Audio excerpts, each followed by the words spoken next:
Helen Keller said, "It's wonderful to climb the liquid mountains of the sky. Behind me and before me is God, and I have no fears." Henry Ford said, "One of the greatest discoveries a man makes, one of his great surprises, is to find he can do what he was afraid he couldn't do." Hey, ladies, I'm Lisa Shaw with LisaShawCares.com, where I have the pleasure for over 3 decades to serve amazing women and a few amazing men in various capacities as a leader, with decades of leadership and business experience and a background in corporate and ministry, and as a credentialed personal and executive coach, and a speaker for both ministry and business events. Through LisaShawCares.com, I work with women who want to succeed, whatever success looks like to them. Women who want to gain clarity, master those mindsets, and navigate obstacles such as fear to make greater impact in their businesses, ministries, careers, and in their personal lives so that they can see their goals realized. I also have the pleasure to help entrepreneurs, churches, and organizations and small businesses to build cohesive, diverse teams by bringing the most effective people to their table. I'm excited to share this message with you today. It's titled, "Fear Will Grip You or Grow You." It's your choice. So here's what I want you to do. If you haven't already, I want you to grab a pad or pen or your iPad or your cell phone and open up your notes section so you can take some really good notes. I believe that this message will not only encourage you, but help you to take bold, courageous next steps. Isn't that what we want to do? Yes.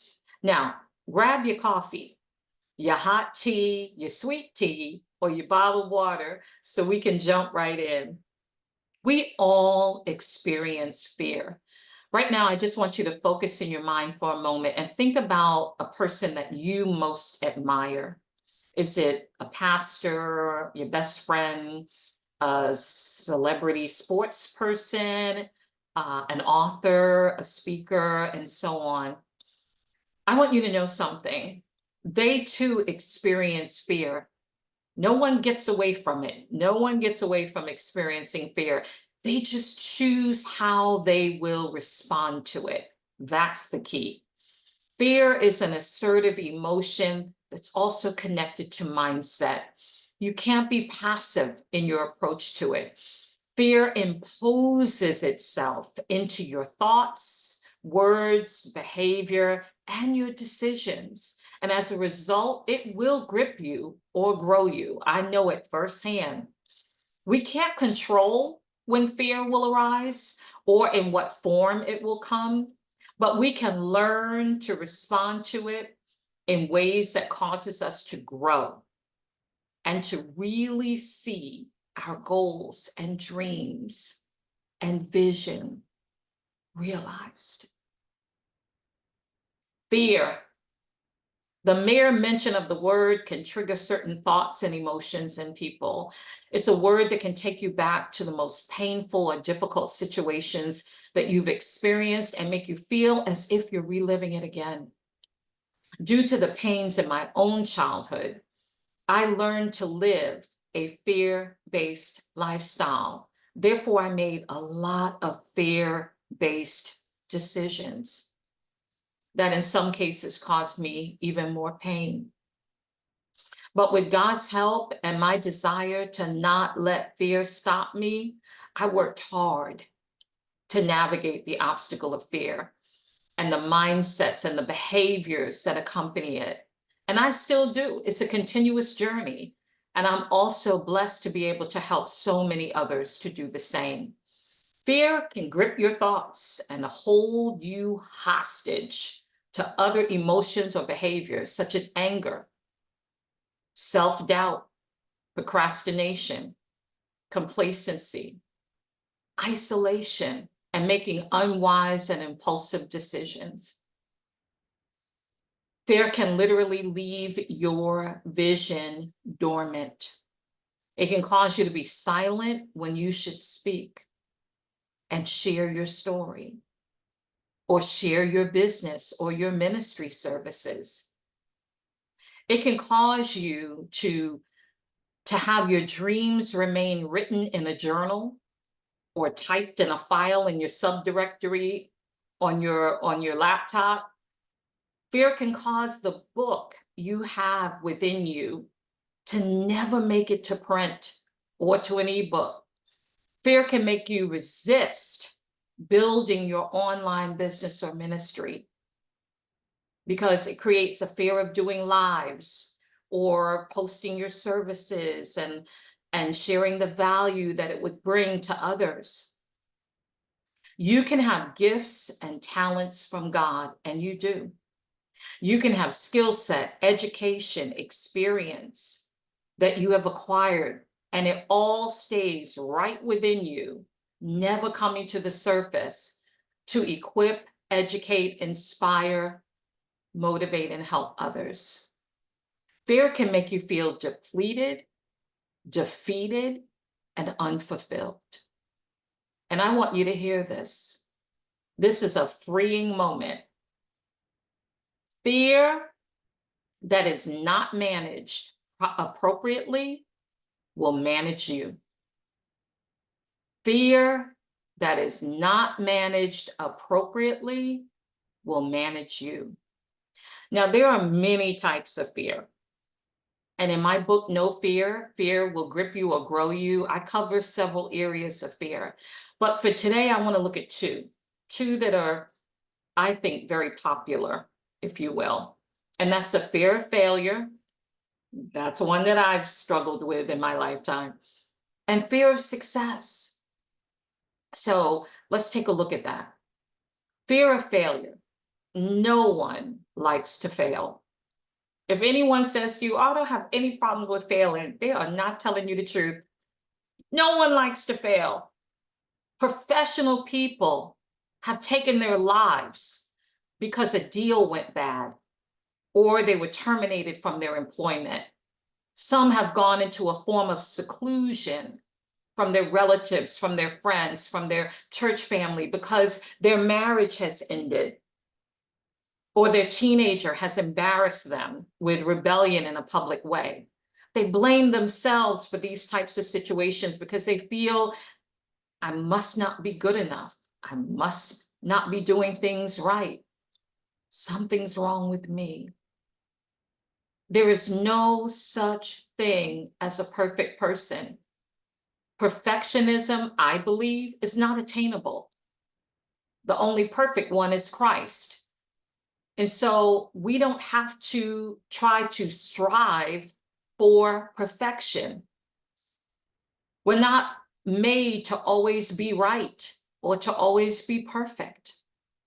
If you struggle with that mindset, here's what I want you to do. I want you to let yourself off the hook. Let yourself off the hook. I want you to repeat after me. I don't have to always be right. And I don't need to be perfect. I'm being the best that I can be, and I'm doing the best that I can do. That's it. That's it. The thought of letting people down, not accomplishing a major goal, or feeling you're not good enough oftentimes comes from the burden of the fear of failure. And it is a burden. Fear of failure can hinder a person to the degree that they don't just feel they may fail, they believe they will fail. They're actually already looking to fail.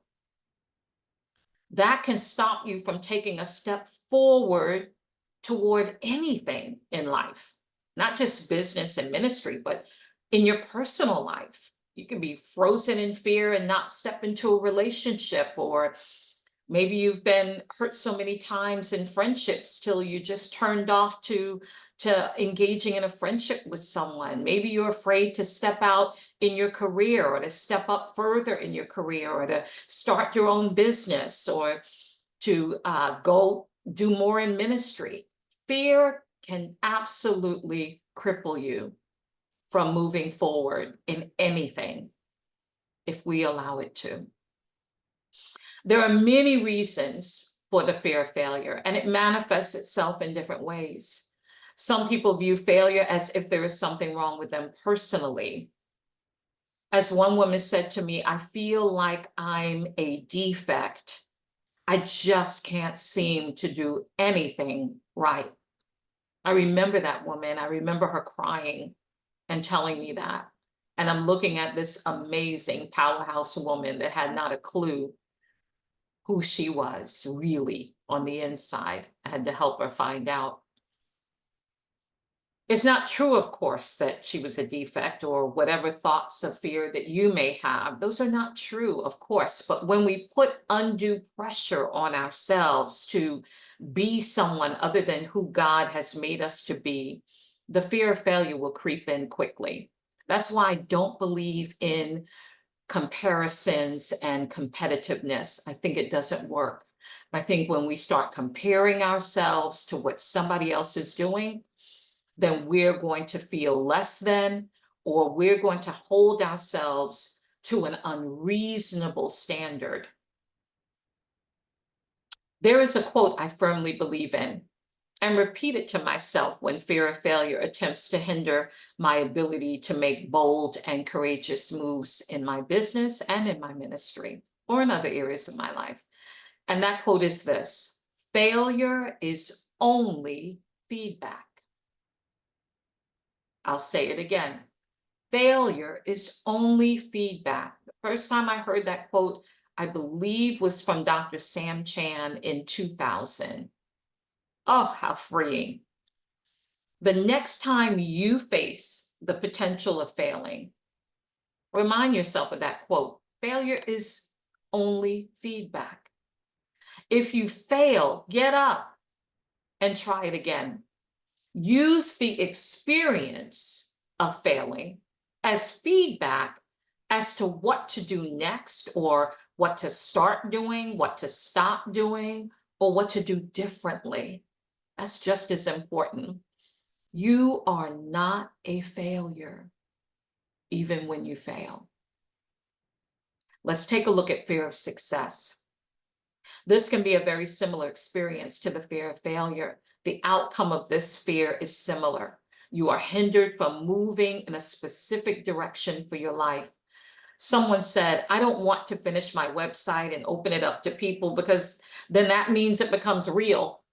It means I have to do something. And what if people actually start coming to my website? Now, to some, that might sound crazy, because the reason why you've launched the business or launched the website is because you want to attract customers and clients so that you can help them, so that you can provide what you provide to them to bring value to them, to help them to accomplish their goals. So you want them to want your services, right? Yet it's that fear of, if I open that website and they come, I'm going to have to deliver. I'm going to have to deliver on what I say I deliver on. And what if I do, and what if it's great? Then I got to deliver higher, right? We just put this pressure on ourselves. Is that what you're experiencing right now? I'd love to hear from you. Are you afraid people will want what you are offering and then you'll have to deliver? Or perhaps you're already delivering and people want more of what you offer. That's success. And fear says, halt, stop, don't do it. You won't be able to meet the demands. You're not that fantastic. Just forget it. That's fear of success. The thought of delivering on what you committed can be very intimidating at times, because some people begin to question themselves. Do I have what it takes? Can I really do this? Did God really call me to this? Of course you can, but you have to believe it for yourself. And look at what you've accomplished so far. Look at the lives you've impacted already. Don't judge scale or magnitude, but rather judge impact, the impact that you're making. You may have a small number of people you're working with, or serving now, but you're making huge impact as you pour your services and products into them. Build on that truth, even in the midst of fear. That's how you let fear grow you and not grip you. If you are dealing with the fear of success, examine or assess yourself. Is the fear because you're doubting that you can deliver on what you're offering personally or professionally? There are times when we create obstacles with our own thoughts. We believe the lies of negative words that we hear from others, and sometimes from what we tell ourselves. Oh, there is power in that internal dialogue that's going on in our brain. We even have an adversary who continually whispers lies into our subconscious that manifests itself through fear. So ask yourself if your concerns are really valid, or do you need to learn to block out the noise? Is that of interest to you? Learning how to block out the noise? I'd love to assist you in that, because that's what I have to do. Block out the noise, block out the naysayers, block out the doubters and the busters, and block out the noise going on in your own internal dialogue that's telling you that you're not enough, or that this is as far as you can go. Got to block out that noise. Fear of success, I believe, may also be directly linked to the fear of what people think. That's called people pleasing. I cover that in my book as well. Well, my friend, we've covered some ground today, and I just want to encourage you to reflect on a few things. Number one, are you experiencing fear of failure or fear of success? In what ways are they showing up in your business, in your career, in your ministry, in your personal life?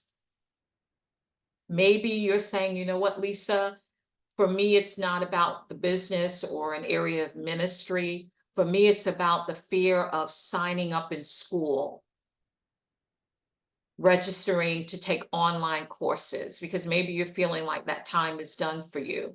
No, it's not. I often say, as long as I'm breathing, God's got purpose for me.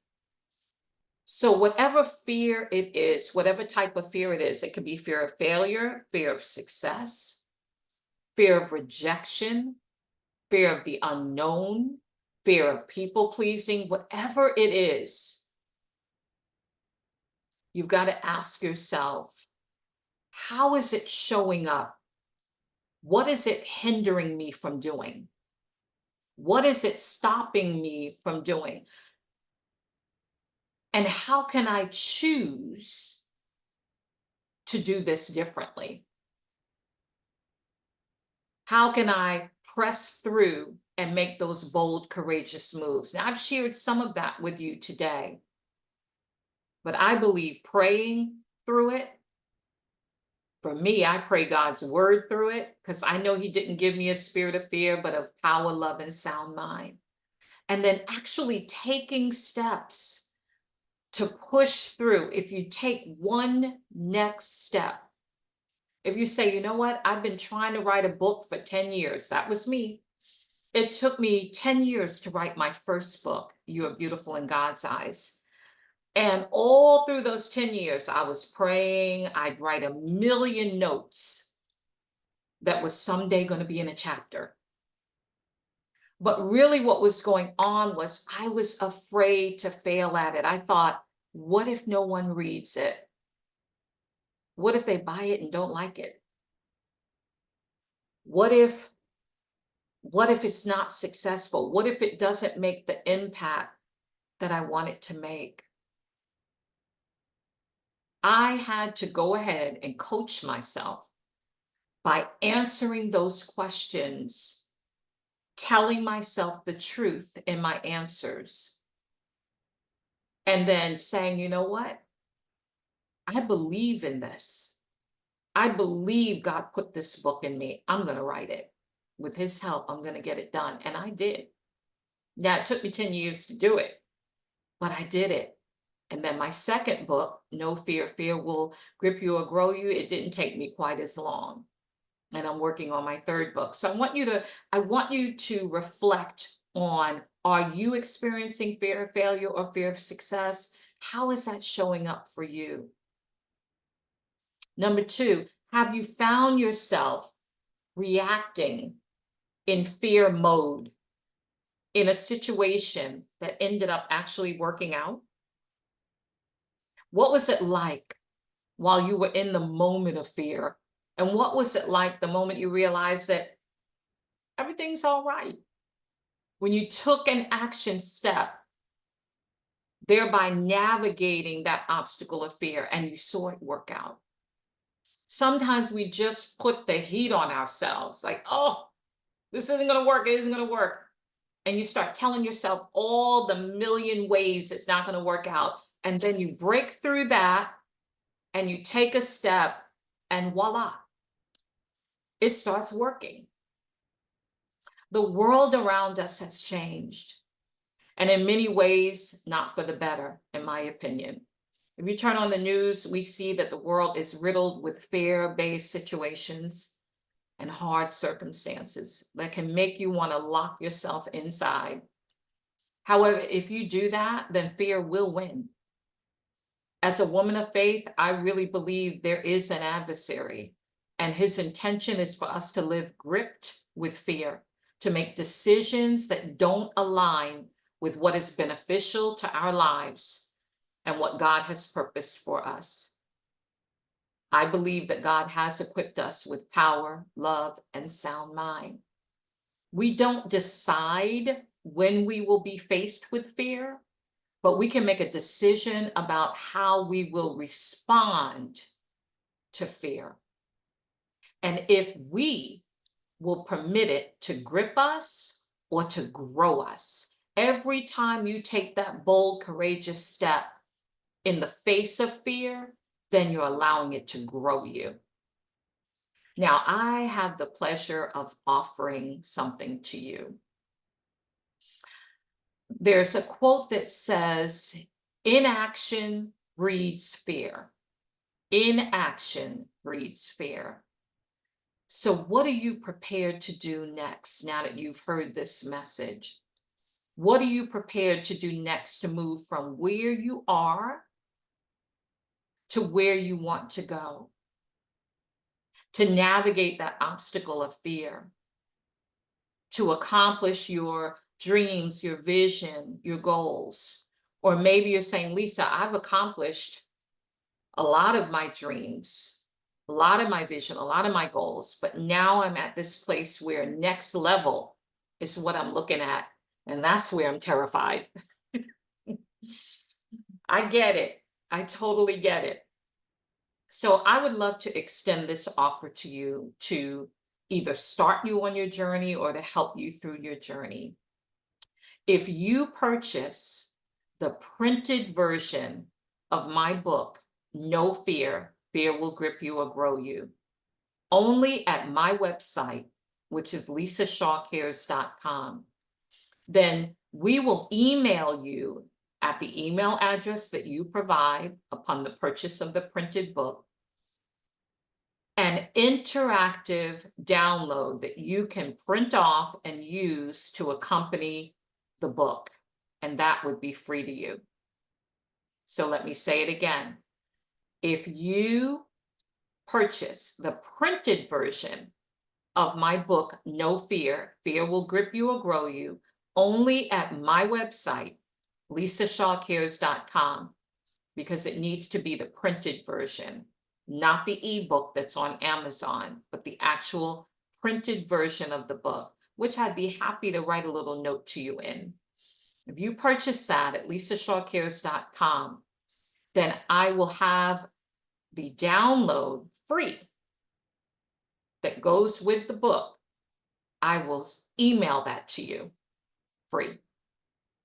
And you're going to enjoy the download with the book because it's interactive and there's places for you to write, there's quotes, there's information in there to help you along, further along in your journey. It's time for you to invest in your freedom and in your success. This is a very small investment that I'm asking you to make, but I can tell you that the return is big if you take the steps. You're worth it. You're absolutely worth it. Thank you so much for the privilege and the opportunity to share with you today on a subject that I am well familiar with. I look forward to hearing from you at lisashawcares.com. Thank you so much again, and God bless you.